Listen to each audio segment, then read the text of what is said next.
Hello friends, तो मेरा नाम है सात्विक एंड हम स्टार्ट करेंगे electric potential energy and electric potential. सबसे पहले मैं आपको थोड़ी इलेक्ट्रिक पोटेंशियल एनर्जी के बारे में कुछ कॉन्सेप्ट बता देता हूँ। देन हम इलेक्ट्रिक पोटेंशियल के बारे में पढ़ेंगे एंड देन उसके बाद इलेक्ट्रिक पोटेंशियल एनर्जी क्या होता है, उसका डिराइवेशन पूरा वर्क डन के ऊपर डिपेंड करता है, ये सब जानेंगे। ठीक है, तो आइए स्टार्ट करते हैं। हेडिंग डाल देते हैं electric potential energy. Electric potential energy, तो इलेक्ट्रिक पोटेंशियल एनर्जी क्या होता है? तो इलेक्ट्रिक पोटेंशियल एनर्जी एक वर्क डन होता है। कौन सा वर्क डन? जो पाथ इंडिपेंडेंट हो।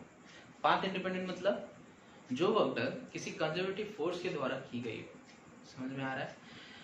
इलेक्ट्रिक पोटेंशियल एनर्जी पूरा सेम उसे आप समझ सकते हो जैसे आपने क्लास 11 ग्रेविटेशन चैप्टर में पढ़ा था। पोटेंशियल एनर्जी जो आपको ये बताया था कि work done by conservative force, ऐसे मैं डिनोट करता हूँ, equals to minus of U final U initial. ये फाइनल पोटेंशियल एनर्जी है और ये इनिशियल पोटेंशियल एनर्जी है। आपने ये ग्रेविटेशन के चैप्टर में क्लास 11 पढ़ा हुआ। तो सिमिलरली आपका इलेक्ट्रिक पोटेंशियल एनर्जी भी है। तो यहाँ पे भी आपका सेम कंजर्वेटिव फोर्स के द्वारा ही होता है, पूरा एकदम सेम आपका यही है। ठीक है, कुछ चेंजेस नहीं है आपका यहाँ पे। कंजर्वेटिव फोर्स द्वारा मतलब कौन सी फोर्सेस? जो इलेक्ट्रिक फोर्स होते हैं, मतलब इलेक्ट्रोस्टैटिक फोर्स। ठीक है, इसका मतलब मैं क्या बताना चाह रहा हूँ कि सपोज आपके पास एक चार्ज है प्लस क्यू, ठीक है, एंड मैंने एक टेस्ट चार्ज लिया क्यू नॉट। ठीक है, ये इतना तक सबको समझ में आया?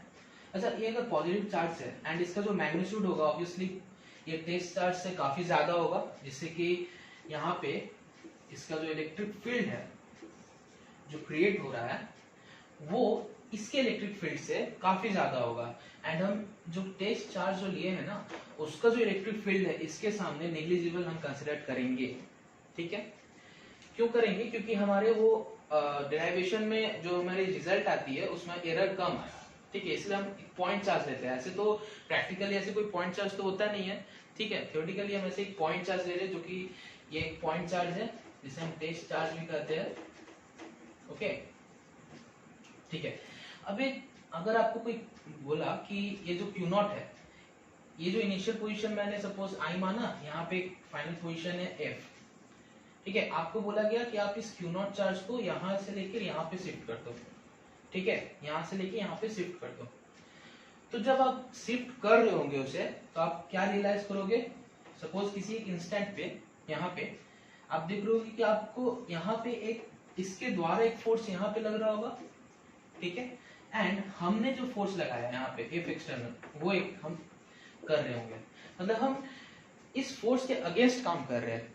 ये जो रिपल्सिव फोर्स इसमें लगा रहा है उसके अगेंस्ट में काम कर रहे हैं। ओके, एंड जो हमारा फोर्स होगा, जो हमारा फोर्स एक्सटर्नल है, उसका मैग्नीट्यूड ऑलमोस्ट इक्वल होगा।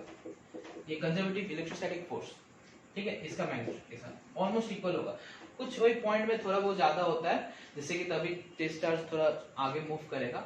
ठीक है, लेकिन हम उसे नेग्लिजिबल मानते हैं और इसे मैग्नीट्यूड को हम लोग सेम ही पकड़ते हैं। ओके, यहाँ तक हमें समझ में आ गया होगा। ओके, एंड क्योंकि ये फोर्स ऑलमोस्ट इक्वल ही है, ठीक है, और ये चार्ज ऑलमोस्ट, मतलब ये फोर्स बेसिकली इक्वल क्यों है? क्योंकि हमें इस चार्ज को बहुत स्लो लेके आना है, मतलब बहुत स्मॉल, बहुत ही मतलब इसका स्मॉल वेलोसिटी होगा इनिशियली। इसका मतलब वेलोसिटी में मेरा कहने का ये मतलब है कि इसका वेलोसिटी में चेंज ही ना आए, इतना स्लो लेकर आना है। इनिशियली इसका पास जो वेलोसिटी होगा, जो इनिशियली इसके आई पोजीशन में था, वही मेरे पास फाइनल भी वही होना चाहिए। अगर यहाँ पे वेलोसिटी इसका 0 है तो फाइनल में भी वेलोसिटी इसका 0 ही होना चाहिए। इतना स्लो लेके आना है इसे, इतना स्लो क्यों लेके आना है? देखिएगा, समझिएगा। यहाँ पे जब फोर्स का जो मैग्नीट्यूड यहाँ पे सेम हो गया है, ओके, इसका तो यहाँ पे फोर्स मैंने मैग्नीट्यूड सेम पकड़ा है। क्यों सेम पकड़ा है? क्योंकि देखिएगा, हमें क्लास 11 में जो हमने वर्क एनर्जी थ्योरम पढ़ा था, उससे हमें क्या पता चलता है कि जो work done by conservative force plus work done by external force plus work done by non conservative force equals to change in kinetic energy. हमें ये पता था। ठीक है, हमें तो ये पता है। तो यहाँ पे तो नॉन कंजर्वेटिव फोर्स है नहीं, तो आप उसे क्रॉस कर दीजिए। ठीक है, उसे आप क्रॉस कर दीजिए। तो यहाँ पे हमने क्या कहा कि हमें इसे काफी स्मॉल लेके आना है। ठीक है, इतना स्मॉल कि उसका वेलोसिटी में कोई चेंज नहीं होना चाहिए। इसका मतलब जो फाइनल काइनेटिक एनर्जी है और जो इनिशियल काइनेटिक एनर्जी है वो दोनों तो सेम हो गया, जिसका मतलब आप इसे 0 कर दीजिए, ठीक है। जिसका मतलब हमको क्या पता चला कि जो वर्क डन कंजर्वेटिव है that is equals to negative of work done external. And इसे के सारे हमारा जो वर्क डन हो गया वो कंजर्वेटिव फोर्स के द्वारा जो वर्क डन हो रहा है उसके बराबर हो गया with the negative sign. And thus जो हमारा वर्क एक्सटर्नल हो जाएगा वो भी क्या हो जाएगा, पाथ इंडिपेंडेंट हो जाएगा, मतलब वो एक स्टेट फंक्शन टाइप हो गया, ठीक है। एंड देयरफॉर यहाँ पे हमें क्या पता चला, हमें ये पता चला कि जो वर्क कंजर्वेटिव है इसे हम equals to minus of work external, इसे हमें मतलब माथा में एकदम छप जाना चाहिए जब भी हम ये चैप्टर पढ़ेंगे तो, क्योंकि ये बहुत इंपॉर्टेंट है। कैपेसिटर तक आपको ये लगता है बहुत इंपॉर्टेंट है ये एक्सप्रेशन, हमेशा इसे याद रखिएगा। एंड इसे आप मतलब डिराइव करके इसे याद रखिएगा, मतलब समझने में सुविधा होगा, फिर आपको कभी भूलिएगा नहीं। तो इसका मतलब ये हमें समझ में आ गया यहाँ तक, ठीक है। तो सबसे पहला बात कि जब हम इस Q0 चार्ज को यहां से यहां तक लेके आए, जब ये Q0 चार्ज यहाँ पे आ गया फाइनली, ठीक है, तब क्या हुआ होगा, तब ये हुआ होगा कि इस ओवरऑल जो सिस्टम है, ये जो सिस्टम है Q और Q0 का बना हुआ जो सिस्टम है, ठीक है, ये Q और Q0 का जो बना हुआ सिस्टम है उस सिस्टम का पोटेंशियल एनर्जी इंक्रीज हो जाएगा। मैं हमेशा से आपको ये बताऊंगा, हमेशा ही बताऊंगा जितने भी लेक्चर्स अगर पोटेंशियल एनर्जी में उसमें अगर कोई भी कॉन्सेप्ट आता है तो आपको बताऊंगा हर एक वीडियो, मतलब जो भी वीडियो आएगा पोटेंशियल एनर्जी के बारे में, तो वहां पे आपको हमेशा एक चीज याद ही रख लेना है कि पोटेंशियल एनर्जी एक सिस्टम का कैरेक्टरिस्टिक होता है, मतलब एक सिस्टम का ऊपर पोटेंशियल एनर्जी हम असाइन करते हैं, ठीक है। पोटेंशियल एनर्जी किसी पार्टिकुलर चार्ज व ऐसे किसी का नहीं होता है, एक सिस्टम का होता है, ठीक है। हम कभी भी ये नहीं कह सकते हैं कि अगर सपोज ये सिस्टम का पोटेंशियल एनर्जी 10⁻⁻7 जूल है, सपोज किसी अगर ये सिस्टम का पोटेंशियल एनर्जी अगर इतना होता है तो हम ये नहीं कह सकते कि कुछ पोटेंशियल एनर्जी इसका होगा एंड कुछ पोटेंशियल एनर्जी इसका होगा और दोनों को ओवरऑल ऐड करके मेरा 10⁻⁻7 जूल होगा, ऐसे कभी नहीं करना। इसका मतलब ये हुआ कि ये जो ओवरऑल सिस्टम है उस सिस्टम का पोटेंशियल एनर्जी 10⁻⁻7 जूल है rather than मतलब पार्टिकुलर चार्ज का, ओके। यहाँ तक तो हमें क्लियर है एकदम मस्त। और भी मैं आपको कुछ बताता हूँ, ठीक है, यहाँ तक आप थोड़ा नोट डाउन कर लीजिए। यहाँ पे मैंने आपको ये समझाया कि अगर किसी चार्ज Q0 है टेस्ट चार्ज, और अगर हम Q के पास लेकर आते हैं तो सिस्टम का पोटेंशियल एनर्जी इंक्रीज हो जाता है। क्यों इंक्रीज हो जाता है? क्योंकि हमने एक वर्क डन किया है। किसके अगेंस्ट वर्क डन किया है? इस जो चार्ज है इसके जो रिपल्सन फोर्स लग रहे हैं इसके ऊपर, उसके अगेंस्ट हमने वर्क डन किया है, ठीक है। और जो एफ एक्सटर्नल होगा, जो हमारे द्वारा जो फोर्स लग रही है वो एकदम इसके मैग्नीट्यूड के बराबर ही होती है, अप्रोक्सीमेटली, थोड़ा इंक्रीज होता है बट हम उसे नेग्लिजिबल करते हैं। एंड ये तो है ही बहुत इंपॉर्टेंट, मैंने और स्टार लगा दिया, work conservative equals to work external हो जाता है। काफी स्लो लेकर आना पड़ता है चार्जेस को, जिससे कि हमारा वर्क एक्सटर्नल इसके साथ इक्वल हो सके एंड देयरफॉर वो पाथ इंडिपेंडेंट हो सके, एंड हमारा जो काइनेटिक एनर्जी होता है फाइनल माइनस इनिशियल वो 0 हो जाएगा, क्योंकि इक्वल हो जाता है, वेलोसिटी में कोई चेंज नहीं होता है, एंड देयरफॉर हमें एक्सप्रेशन मिल जाती है। ओके, आई होप आपको यहाँ तक एकदम क्लियर होगा, एकदम यहाँ तक। अब आप नेक्स्ट प्रोसीड करता हूं मैं।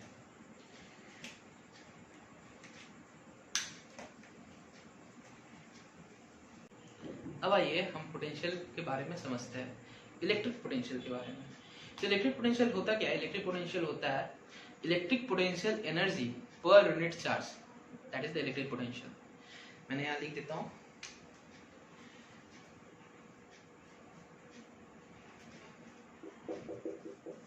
Electric potential energy per unit charge is in the is electric potential, electric potential, ठीक है। मतलब जो इलेक्ट्रिक पोटेंशियल एनर्जी होता है इन एन इलेक्ट्रिक फील्ड, किसी भी एक चार्ज का, किसी भी एक चार्ज का, मतलब ऑब्वियसली सिस्टम का ही होता है, ठीक है। तो मतलब सपोज आपके पास यहाँ पे एक इलेक्ट्रिक फील्ड था, ठीक है, ठीक है।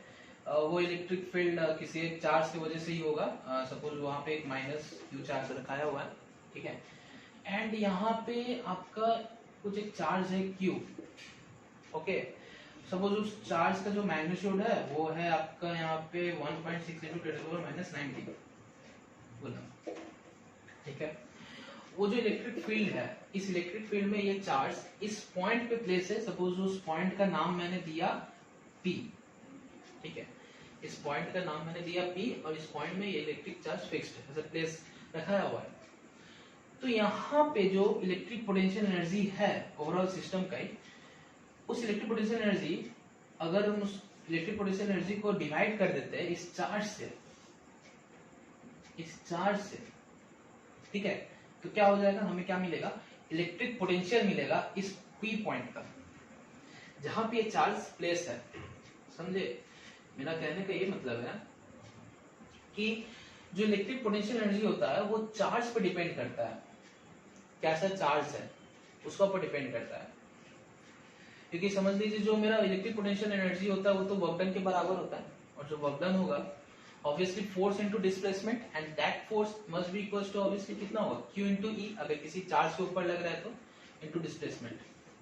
तो हमें यहाँ से ये पता चलता है कि जो इलेक्ट्रिक पोटेंशियल एनर्जी है वो एक चार्ज के ऊपर डिपेंड करता है, चार्जेस के ऊपर डिपेंड करता है। अगर मेरा चार्ज का मैग्नीट्यूड बढ़ेगा इसका मतलब इलेक्ट्रिक पोटेंशियल एनर्जी भी बढ़ेगा, अगर घटता है तो घटेगा। पर जो इलेक्ट्रिक पोटेंशियल होता है किसी पर्टिकुलर पॉइंट का, किसी एक पर्टिकुलर पॉइंट का एक यूनिक वैल्यू होता है, ठीक है। अगर यहाँ पे मैंने कोई दूसरा पॉइंट पकड़ा P1, तो यहाँ पे पोटेंशियल दूसरा होगा, इलेक्ट्रिक पोटेंशियल इस पॉइंट पे, ठीक है। अगर मैंने यहाँ पे P2 पकड़ा पॉइंट, तो यहाँ पे पोटेंशियल दूसरा होगा, ठीक है, इसके साथ इक्वल नहीं होगा।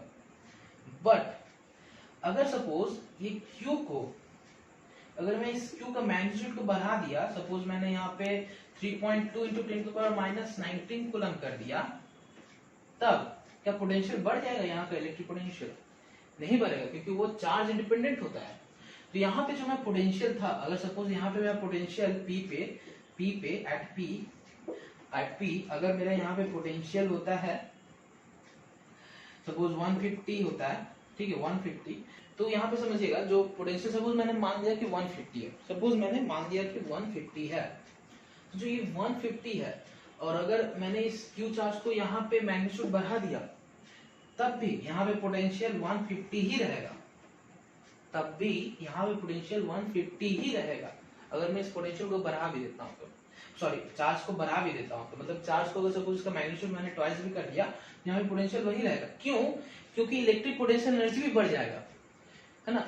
मतलब इलेक्ट्रिक पोटेंशियल एनर्जी भी बढ़ जाएगा। अगर मैंने पोटेंशियल को मैंने V से डिनोट करता हूँ, ठीक है, बुक में भी आपको इसी से डिनोट किया जाता है, तो पोटेंशियल को मैंने V से डिनोट किया, तो पोटेंशियल जो होता है ऑब्वियसली कितना होता है, U/Q, that is the potential energy per unit charge, ठीक है, that is the V। And अगर मैं Q को अगर ट्वाइस करता हूँ तो पोटेंशियल एनर्जी भी ट्वाइस हो जाएगा, एंड देयरफॉर ये दोनों कैंसिल आउट होके मेरा पोटेंशियल का जो वैल्यू है इसे एक पर्टिकुलर पॉइंट पे वो सेम रहेगा। आई होप आपको यहाँ तक क्लियर होगा। किसी पर्टिकुलर पॉइंट पे उसका potential in an electric field same रहेगा। पोटेंशियल का कॉन्सेप्ट आता क्यों है, पोटेंशियल का वजूद है क्यों, वो इलेक्ट्रिक फील्ड के कारण ही है पोटेंशियल। अगर इलेक्ट्रिक फील्ड नहीं रहेगा तो इलेक्ट्रिक पोटेंशियल भी नहीं रहेगा, ठीक है। एक्चुअली क्या होता है कि जो पोटेंशियल होता है उसका एक और एक्सप्रेशन होता है, मैंने आपको ये एक्सप्रेशन आपको बताऊंगा आने वाले वीडियो में। तो ये जो एक्सप्रेशन होता है V = E.T, ठीक है, जैसे नेगेटिव साइन यहाँ पे लगा रहता है, तो ये भी होता है एक्सप्रेशन V का, ठीक है, और वो E का ऊपर डिपेंड करता है। एक्चुअल में आप ही समझिए कि जो इलेक्ट्रिक पोटेंशियल होता है वो खुद E के ऊपर डिपेंड होता है, तो ऑब्वियस सा बात है कि V भी E का ऊपर डिपेंड होगा, और उसका वजूद एकमात्र E की वजह से ही हो, वही होता है इलेक्ट्रिक पोटेंशियल। किसी भी इलेक्ट्रिक फील्ड में अगर यहाँ पे एक इलेक्ट्रिक फील्ड है, ठीक है, तो वो इलेक्ट्रिक फील्ड एक्चुअली वो इलेक्ट्रिक फील्ड कहां से कहां जा रहा होगा, वो एक पॉजिटिव चार्ज से निकल के एक नेगेटिव चार्ज पे जा रहा होगा, है ना।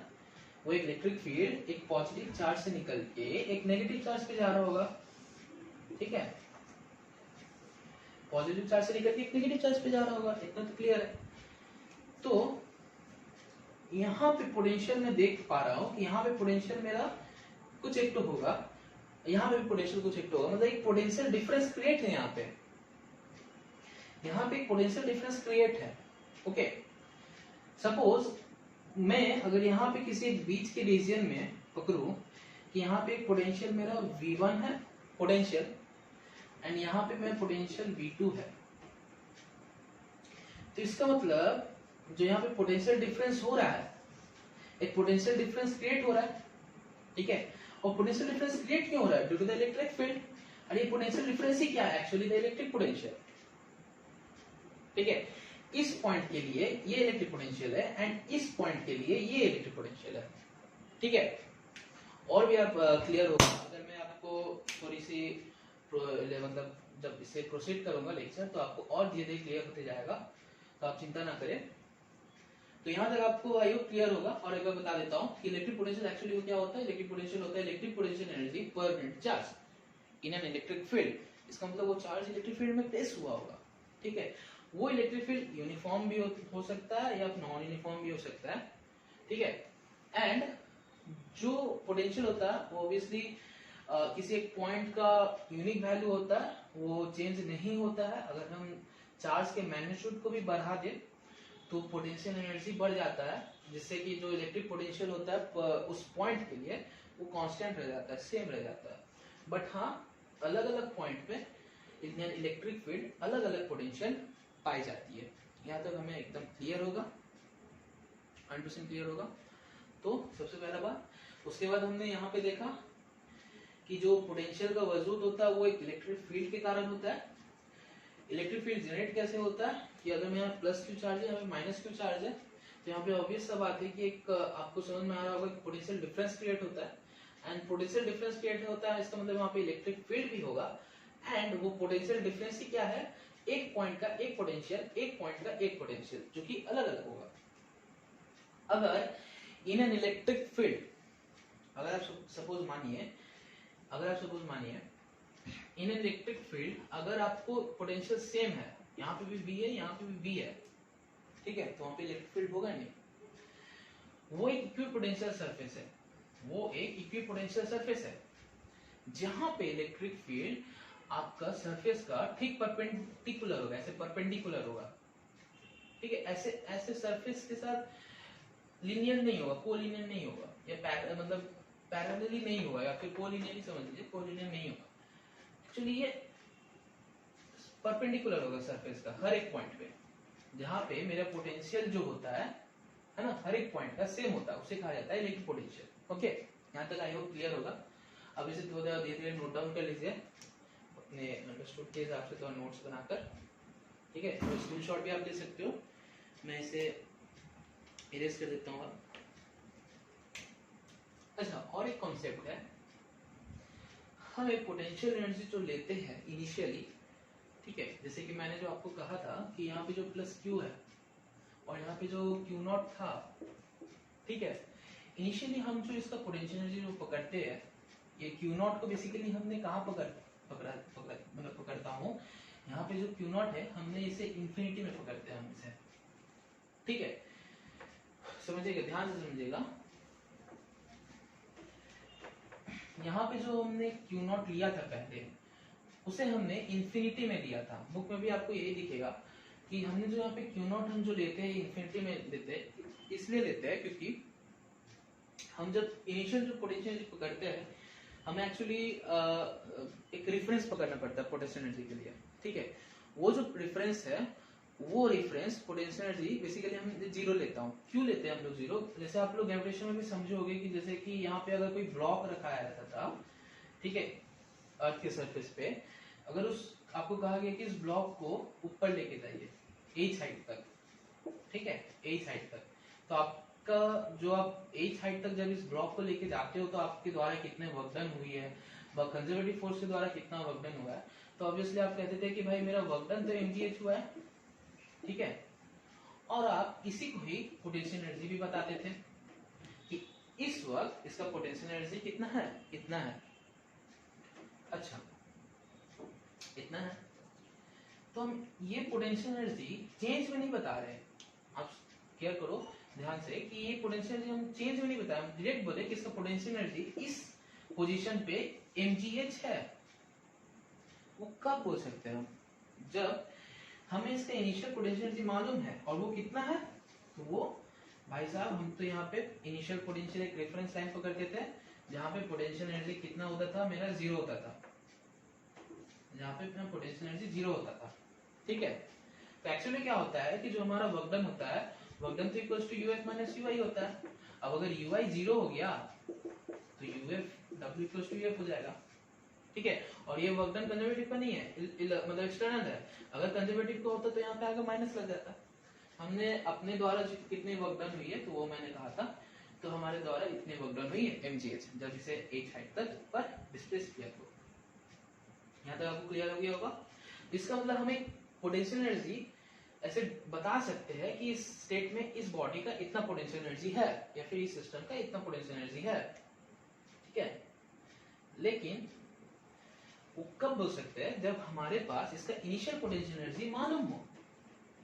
इसीलिए हम रेफरेंस में क्या करते हैं, अपने एक रेफरेंस बनाते हैं पोटेंशियल एनर्जी का, जिसे हम जीरो कहा करते हैं, जीरो पकड़ते हैं। और वो चार्ज पार्टिकल के केस में वो पोटेंशियल एनर्जी जीरो कब होता है, जब कोई भी चार्ज पार्टिकल आपका इंफिनिटी में हो। इंफिनिटी में कोई भी चार्ज पार्टिकल इंफिनिटी में हो, तो इसका मतलब उसका जो पोटेंशियल एनर्जी है वो कितना है, 0 है। ठीक है, यही था कॉन्सेप्ट यहाँ तक का। और आने वाली वीडियो में हमने ये सीखेंगे हम सब कि वर्क डन कैसे निकालते हैं किसी भी एक चार्ज पार्टिकल का। अगर मतलब जो यही जो मैंने आपको यहाँ पे कहा था कि यहाँ से यहाँ तक जब यहाँ तक लाए ये Q0 को, तो मेरा टोटल वर्क डन कैसे निकलता है, फिर पोटेंशियल एनर्जी के साथ, फिर उसके बाद अगर कई सारे चार्जेस है यहाँ पे, ठीक है Q1 Q2, तो इन दोनों ऐसे चार्जेस है, तो यहाँ पे पोटेंशियल एनर्जी सिस्टम का कितना होगा, और भी कई सारी बातें होंगी। जैसे वर्क डन इलेक्ट्रिक फील्ड में दो चार्जेस रखी हुई है, तो दो चार्जेस डाइपोल की तरह ट्रीट होंगी, और भी कई सारी मतलब बातें होंगी, आपको काफी मजा आने वाला है। तो आप नेक्स्ट वीडियो जरूर देखिएगा, वो जल्दी आएगी वो वीडियो।